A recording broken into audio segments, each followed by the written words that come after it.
Right, hey guys, how are we doing? Back on another video from Seth the Programmer, and we're going to be checking out In Defense of Goku versus Moro. Quite mixed reviews with this arc, I do believe. I quite enjoyed it myself, and I just know for a fact that when this gets animated, 'cause it's gonna get animated, surely, it's going to be sick. Like, some of the moments that happen in this are going to be amazing, and then some of the moments you'll be able to add musical cues and stuff, and I really can't wait. But let's see Seth the Programmer defending the Goku vs. Moro arc. Interesting. Hello everyone, it's your host, Seth the Programmer. Yo. Today we're going to be doing another narrative analysis video on Dragon Ball. This one in particular will be in defense of the Goku vs. Moro battle at the end of the arc and a few things leading up to it. Now, I'm not here to try and preach that Dragon Ball is the greatest written thing of all time. It's not. I'm really tired of people It is acting fun. like it doesn't have any good writing qualities whatsoever and just treating it like an Ooga Booga manga and nothing else. If you guys do like this breakdown, I did do a breakdown of every other arc of Dragon Ball in my The Strength of Brilliant. That video is class. That video is really, really good. Check it out. I will do the same today. So you might be immediately asking yourself, Seth, how does a character like Moro, who pulled a Frieza, pulled a Cell, He did pull like an every villain move, didn't he? Pulled a Zamasu, pulled a Goldo, pulled a King Piccolo, pulled a Vegeta, pulled a pretty much everything, yeah. Have any redeemable qualities whatsoever. How does Goku vs. Moro, which has the Sensu Bean scene, Goku trying to befriend him like a stereotypical battle, overshadowing Vegeta's character, etc., It was annoying. Any redeemable qualities? Well, to get into that, we first need to look into the base of it all. Which is, what is the point of Moro? Who is Moro? And so on. Is he a generic anime bad villain? Perhaps. Or maybe he's more than that. I think a good way to explain this is to go over the clear inspirations of the Moro arc in general. I think it's safe to say that most people would agree that Moro is in fact inspired by Galactus, both being world-eating forces of natures that consume life to sustain themselves, or themselves, and their powers. Without consuming planets, they seem to wither away and weaken, both called the World Eater or World Devourer. Yeah, it's pretty cool that he had that. Yeah, very Galactus-esque. Most would probably agree with this on a basic level. As we know, Toyotaro and Toriyama are very aware of Western media throughout their very and influenced. even some of their drawings. Jack Kirby, the creator of Galactus, once stated, "For some reason, I went to the Bible and I came up with Galactus. And there I was in front of this tremendous figure who I knew very well because I've always felt him. I certainly couldn't treat him in the same way I could any ordinary mortal. And I remember in my first story, I had to back away from him to resolve that story. The Silver Surfer is, of course, the fallen angel. He didn't want to create some thugs or gangsters anymore. He needed something new. For Dragon Ball, bigger. Moro would be Galactus, and Mirus would be the Silver Surfer. Oh, okay, interesting. The fallen angel. Galactus is often described as the ultimate danger or the final danger, an ultimate villain. Now, while Dragon Ball doesn't copy-paste Galactus here, this leads into something important later I'll discuss. You can also see this biblical style influence of Galactus in Moro as well. With him being pretty much a literal goat/ram figure, it'd be very likely to say that Moro is a very PG depiction of, say, Baphomet, which he is often shown pointing up and down when using his abilities similar to Baphomet, and has a similar and once again PG appearance. Goats are often referenced as very selfish creatures that embody concepts of sin and evils, whereas most religions try to teach people to be one body, hence the selfish goat is usually the antithesis of these beliefs. In this sense, Moro is a force of nature for the main characters that almost does things as if a force of evil instead, not worrying about good or evil, but only himself. Normally you'd argue that he is just pure evil, let's say like Frieza. However, Moro's justifications are that he is not doing things just to be evil or for his ego necessarily. He genuinely feeds off of these beings and planets like an animal in the wild preys on others. But this selfishness for his own survival is what makes him evil to others. That isn't to say he isn't a cunt. Okay, Seth, so that's the basis, and we understand he's inspired now. How does that make the actual events that happen redeemable? So, do I have a story for you? Okay. The Moro arc begins with Goku not being able to utilize Ultra Instinct. If you watched my Strength of Son Goku video, this means that Goku doesn't realize himself as much as he thinks he does, and he might have been brought to that character arc or mindset on accident against Jiren. For Goku to advance, he needs to consciously understand what actually happened, thus introducing Beerus, who is a strange galactic patrol member who can even subdue Goku and catch Vegeta by surprise. It's like, whoa, what's going on? Vegeta was known to not let his guard down. Beerus then informs them they need Majin Buu to unleash the Grand Supreme Kai and seal away a powerful enemy with no limits to his power, known as Moro, who has fled from prison. Goku then searches for Moro himself and finds him, but Moro can backtrack anybody that senses him and immediately senses they are looking for him. Immediately, you can see there is a slight difference in Moro. Instead of the usual Supreme Kai, we are now working with the Grand Supreme Kai, and this spell will not be caught off guard like many enemies before. He is immediately aware of anybody seeking him. His aura is also different. Instead of just being a strong key, Moro's key is the souls of everyone and every planet he's ever devoured, screaming in pain. Yeah, Goku can hear it, can't he? He's like, whoa. Hear this pain itself. Off the bat, he is eerie, in a similar sense to First Form Cell after devouring a lot of humans. That was a very eerie intro, yeah. Moro was also sealed off just like King Piccolo and re-emerges much older and weaker. He also has a ship similar to him as well. Just like Piccolo, Moro seeks the Dragon Balls to return his powers, and just like Frieza, he seeks them on Namek. In fact, it is directly referenced Moro sought the Dragon Balls on Namek exactly like Frieza, because one of Frieza's soldiers that are with him told him the story. Later, Goku and Vegeta have contact with Moro, and Moro recognizes the talent and powers of them. We then learn Moro is a master of illusions and magic, like Gabora and Babidi, and defeats Goku and Vegeta by using his absorption powers, like the androids, but on a higher scale. During the fight, it is pretty much everything, isn't it? A similar attack as Goldo using sharpened trees and telekinesis, which Vegeta actually calls him out for and mocks him for. Moro is also shown then using the Spirit Bomb concept, but against them. It might be interesting to note he might actually be the originator of this sort of technique entirely. The attack that brings everyone together to destroy evil foes is actually a variation of Dragon Ball Satan's ultimate jutsu, which, once again, is important. The beginning fights and moments for this arc are actually focused on developing Vegeta. For instance, Moro says at full power, I would crush you like a bug to bait Vegeta, but Vegeta says he doesn't care and wants to kill him instead. Obviously, a clear contrast to how he was in the Android arc or the Cell arc. Vegeta also wants to actively atone and protect Namek rather than to make up for what he did. I don't want to talk about Vegeta too much here, but just know that that's what a lot of this arc is. But this video is focusing on Goku versus Moro, not necessarily Vegeta. Okay. After defeating Goku and Vegeta, Moro seeks the villages of Namek just like Frieza, but he is a higher caliber and doesn't need a scouter to do so. Nobody can hide from Moro like they could from Frieza. He will absolutely obtain the Dragon Balls unless directly confronted. Namekian warriors come to stop Moro, just like they did Frieza, but this time they fuse together into a super warrior. Moro then proceeds to kill them without even looking at him. Once again, a step above. Just like the Mafuba with King Piccolo, they want the Grand Supreme Kai to seal away Moro again. Majin Buu then comes in and faces Moro and beats on him in a similar way he beat Majin Vegeta back in the day. However, Moro still has more up his sleeve after making excuses like Second Form Cell did after losing, which Buu makes fun of him for. Moro also has a habit of stabbing people like Dr. Gero did Yamcha, which he does brutally numerous times throughout this arc. Like First Form Cell, Moro can also hide his power to flee and seek suppress himself, from fighting Majin Buu. The Grand Supreme Kai then revives Goku and Vegeta, with the cast constantly referring to Moro as the villain. The Grand Supreme Kai fighting Moro is important because it's almost like a God versus Satan style battle. This was somewhat hinted at in the Buu saga as well, but in this stage it's more legitimate than before, featuring the actual Grand Supreme Kai and his abilities and Dragon Ball Baphomet. Another interesting quality Moro has is that he can actually force himself into the memories of others and learn that the Grand Supreme Kai's powers were obliterated with Kid Buu many years ago. Not even planning and thinking to yourself in solitude are safe for Moro. There really is nothing that can kind of escape him. Majin Buu fighting Moro is also a completely different concept, isn't it? It's weird. Note in your head.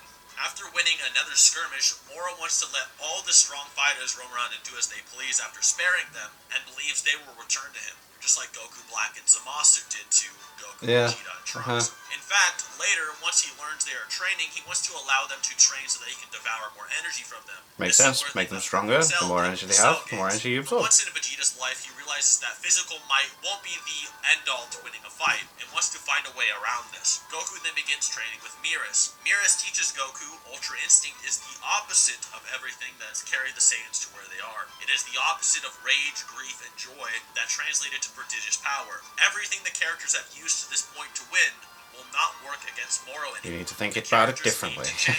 Miras and Goku then train in a hyperbolic time chamber that isn't as exaggerated as the one on Earth. Instead of 1 day per year, it's 1 day for 3 days. So with the 2 months they have to train for Moro, thanks to Jacko, Goku has 6 months. Once again, this is upping the stakes compared to Cell, which against Cell, both Goku and Vegeta had a year, with Goku taking a little less time than that on purpose. Also, like with Cell, they are training for the time that Moro granted them to grow stronger to please his needs. Miras and Goku also get to know each other very well in the hyperbolic time chamber, they do. which I will go into later.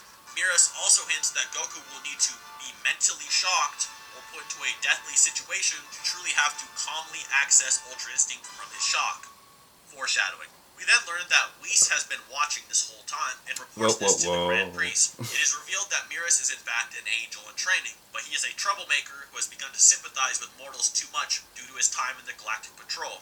Whis, fearing for Miras, comes to take him back to the godly realms, and the training with Goku is stopped short before he can go all out versus him. Goku then proceeds to get lost in space and ask directions from space squids or something. We then introduce 7-3. Which is silly because he could just use instant translocation, but whatever. Stamina. Sound familiar? It faces down against Piccolo and Gohan and is inevitably stopped by androids 17 and 18, who 7-3 can't steal and absorb the powers of. The androids fighting 7-3 is important, so keep another note of that. Moro then lands on Earth. The time is up. When he lands, he exclaims a new level of power and shows that he can empower his henchmen to the point they literally explode. Yeah, it was too much for him, wasn't it? In the fight, Goku begins to use Ultra Instinct Sign, or Omen.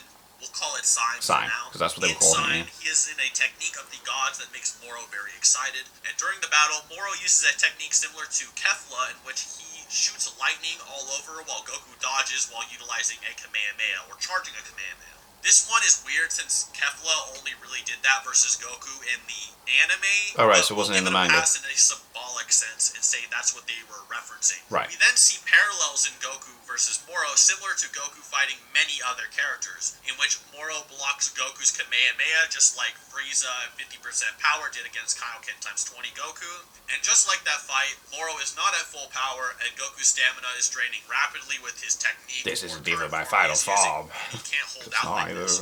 Also, this is going to be a tad off topic from what I'm going for, but people really get mad here that Goku yells when he powers up against Moro, which I'm assuming most of them are a bunch of nerds, no offense, but they get mad because Ultra Instinct is supposed to be a calm mind, the opposite of rage, grief, and joy. However, yelling does not mean you aren't calm mind, filled with rage, grief, and joy. The yelling here is more like if I had to explain when you lift heavy weights and you yell or make noises instinctually, that helps you kind of motivate your body. It has nothing to do with it being like an angry state of mind or something. It's like questioning why someone yells out in pain when they get punched. Yeah, they just do. Goku just screamed when he got punched in the mouth? That Jedi just groaned in pain when he got kicked in the face. Is he succumbing to the dark side? Making these noises can in fact be instinctual. Not only that, but Goku isn't even in the completed Ultra Instinct form to begin with. Anyway, before I go on to a longer tangent, when are y'all gonna get to the goddamn point? Goku and Moro's auras clash just like they did in Goku vs. Piccolo Jr., obviously on a more intense and larger degree. Goku then gets throttled trying to rely on power like he did against Jiren, showing he perhaps really didn't understand why he truly did what he did in the Tournament of Power after all. This power-up attempt actually nerfs Goku instead of empowering him, as he isn't listening to Miras' teachings on how Ultra Instinct work. Miras then overhears Miras and Whis talking about the fight, and learns Goku will not win. Miras then says he wants to go to Earth for food.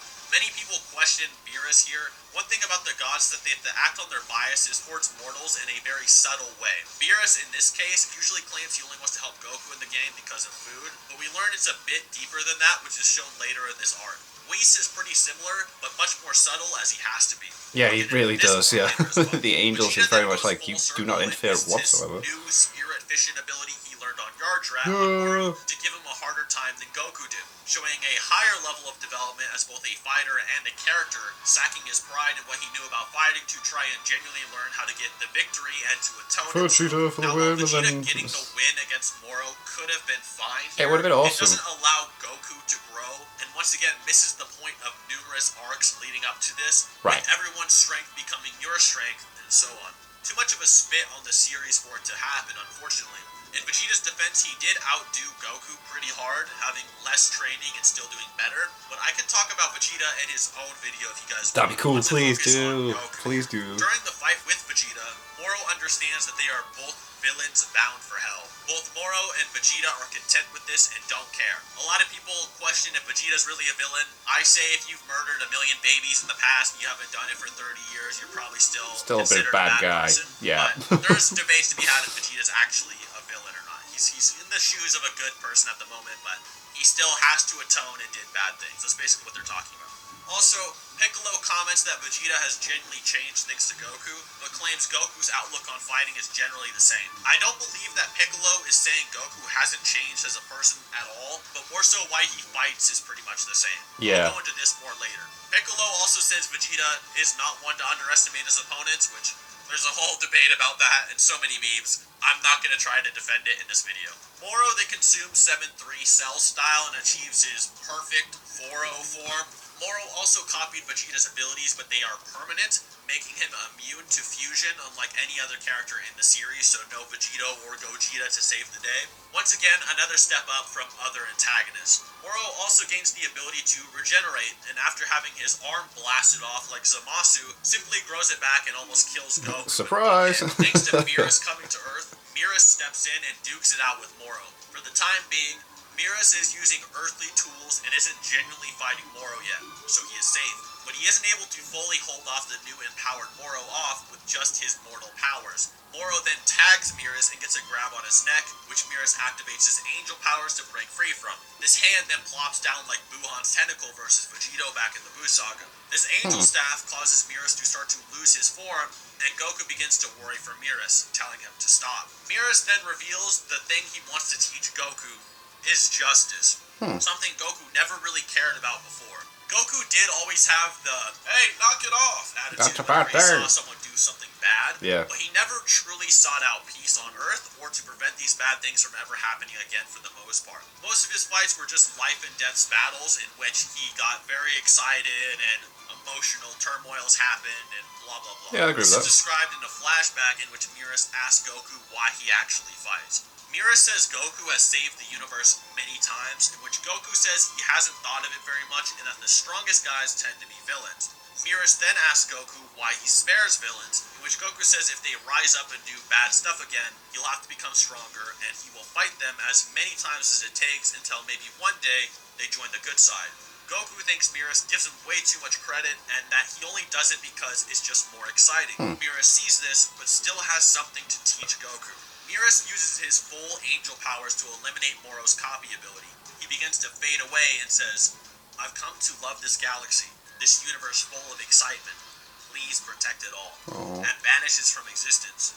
Beerus gives his entire existence very much Byakuya Goku to value Bleach justice moment. in the universe that gives him And then they do the same thing with bring him back. Oh damn, never thought of that. Goku realizes that he shouldn't just be fighting for his own gain or simply excitement, but for others as well. He somewhat already did this naturally throughout the series, but now he is more consciously doing it. Beerus and Jacko talk about how the Galactic Patrol reform and protects, and this chapter is now called Goku Galactic Patrol, and acknowledges his duty to protect the universe for the first time, and that Beerus' will still lives on with him. Goku remembers and finally achieves Ultra Instinct's full power once again, but now it is more perfected than ever before. Goku easily thrashes Moro, but a new example of Goku's character must begin.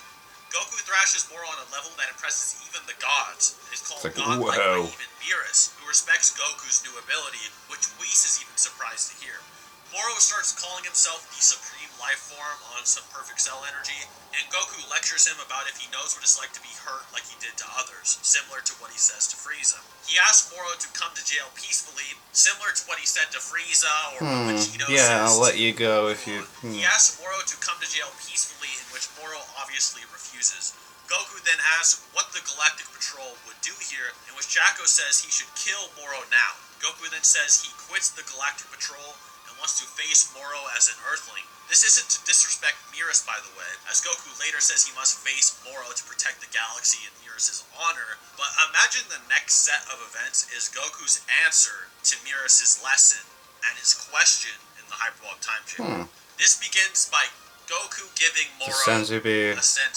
This pissed off so many people. Immediately get mad at this, thinking that Goku is making the same mistakes as he did against Cell. However, that is not what is happening at all.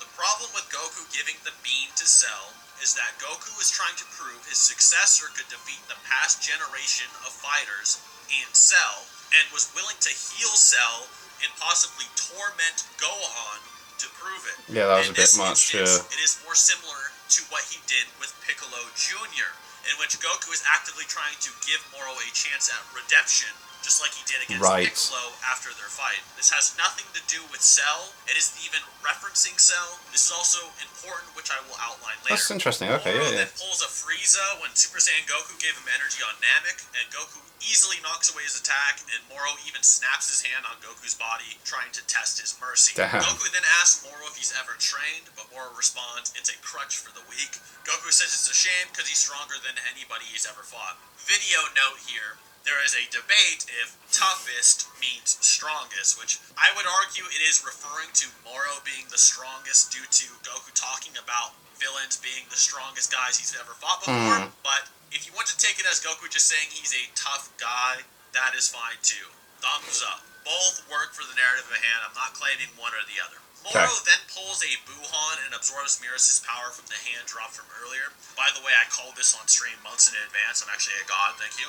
Goku now has to pass Miras, or in a less physical sense, the Galactic Patrol, and prove his answer is correct while Moro utilizes Ultra Instinct. After a long battle and many more villain references, Moro goes giant perfect Cell mode and begins to freak out, as his body can't withstand angel powers anymore. Whis warns Goku to finish Moro off now, or else things will get out of hand. And before he can, Moro fuses with the Earth like fusions of Masu fuse with the universe in the anime, although this time it's not on a larger scale, and this seems to be more of an extension to second form Cell about to self-destruct the Earth than Zamasu. As Goku can't just teleport Moro away, because that would be the teleporting the planet. Thus raising the stakes. Beerus comes in and resolves himself to help seal Moro away, once again proving what I said earlier, and even Whis, the unbiased angel, biasly gives Goku advice on how to defeat Moro. Whis also tells Goku to have faith in his own strength, but this fails, and Goku cannot stop Moro alone. This is because, as we learned in my last video, Goku's strength is the strength of others becoming his own, which Whis may not fully understand, or maybe Whis was referencing that strength and he's actually incredibly based. Everyone comes together to repower Goku, including Oob, the reincarnation of Evil Boo, and Goku shatters Moro, which brings a smile to Whis' face. Miras is then revived in exchange for its angel powers and fulfills the whole fallen angel thing I talked about earlier. I'll now wrap this up for those that don't get it. Moro is the amalgamation or representation of every villain Goku and gang have ever faced. Yeah. He is the villain trope personified. In a similar way, Jiren was the representation of Goku and what he thought he wanted, Moro is the representation of Goku's struggles, villains, and developments. This is why Moro kept seemingly almost purposely doing what every past villains were doing. Some people call this lazy, but we know that Toriyama and Toyotaro can't avoid repeating tropes and be creative. But this time, they went out of their way to not only blatantly copy, but even reference what they were copying literally when it happens, within their own story. This, alongside the Galactus inspiration of being the ultimate danger and villain, is exactly what Moro is. The ultimate villain or danger for Goku to show his answer to. This is really interesting take. I really like this. Many of these characters that criticize Goku were villains as well. Piccolo, the reincarnation of evil. Vegeta, the Saiyan Prince. The androids, built to torment and destroy. And even Majin Buu, the being who almost annihilated the whole universe. Even Frieza, the Emperor of Evil, defended the universe during the Tournament of Power. And finally, after it all, Goku's selfish desire for excitement and Evil Buu's reincarnation comes in the form of Oob, what most would call one of Goku's biggest mistakes in allowing Kid Buu to even appear, now becomes his greatest strength and greatest tool in defending the universe, and he destroys Moro.